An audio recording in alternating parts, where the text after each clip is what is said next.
माता ब्रह्मचारिणी व्रत कथा। नवरात्रि पर्व के दूसरे दिन नौ दुर्गा के दूसरे स्वरूप माँ ब्रह्मचारिणी का पूजन किया जाता है। माँ दुर्गा की नौ शक्ति का दूसरा स्वरूप ब्रह्मचारिणी का है। यहाँ ब्रह्म का अर्थ तपस्या से है। माँ दुर्गा का यह स्वरूप भक्तों और सिद्धों को अनंत फल देने वाला है। इनकी उपासना से तप, त्याग, वैराग्य, सदाचार और संयम की वृद्धि होती है। ब्रह्मचारिणी का अर्थ तप की चारिणी यानी तप का आचरण करने वाली देवी का यह रूप पूर्ण ज्योतिर्मय और अत्यंत भव्य है। इस देवी के दाएं हाथ में जप की माला है और बाएं हाथ में यह कमंडल धारण किए है। पूर्व जन्म में इस देवी ने हिमालय के घर पुत्री रूप में जन्म लिया और नारद जी के उपदेश से भगवान शंकर को पति रूप में प्राप्त करने के लिए घोर तपस्या की थी।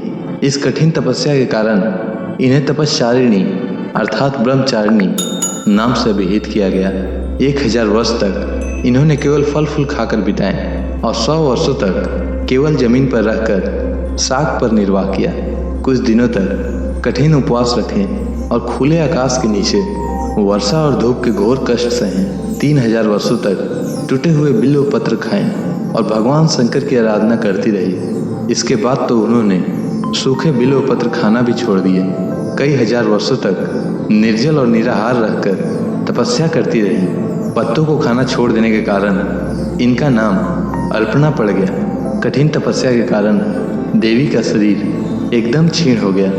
देवता, ऋषि, सिद्धगण, मुनि सभी ने ब्रह्मचारिणी की तपस्या को अभूतपूर्व पुण्य कृत्य बताया, सराहना की और कहा, हे देवी, आज तक किसी ने इस तरह की कठोर तपस्या नहीं की। यह तुम्ही से ही संभव थी।